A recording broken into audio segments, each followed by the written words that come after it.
Футсал клубот Осогово од Крива Паланка го сочува росторот од минатата сезона и дополнително го засили за новата сезона во првата футсал лига на Македонија. Кристијан Станојковски во новата сезона останал верен на Осогово и ќе ја носи капитенската лента. Виктор Димков и во новата сезона ќе го носи дресот на прволигаш од Крива Паланка. За новата сезона верноста кон Осогово ја продолжи Мартин Ристовски, кој веќе 2 сезони поред го носи дресот на овој клуб. Соработката е продолжена со Дамјан Ангеловски, кој со физичките квалитети и борбениот дух веќе 2 сезони поред еден од клучните играчи на тимот од Крива Паланка, а тој стави подпис на нов договор во должина од една сезона. Во тимот за новата сезона останува и Никола Спасовски, кој во новата сезона ќе биде чувар на мрежата на прволигашот од Крива Паланка.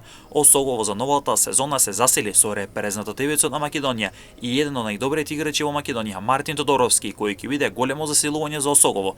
Тодоровски е долгогодишен футсал репрезентативец кој во Осогово доаѓа од редовите на шампионот Форца и ќе биде големо и квалитетно засилување. Минатата сезона екипата на Осогово заврши на високото 4-то место на табелата, а во новата сезона ќе има амбиции да го напеѓа врвот од табелата.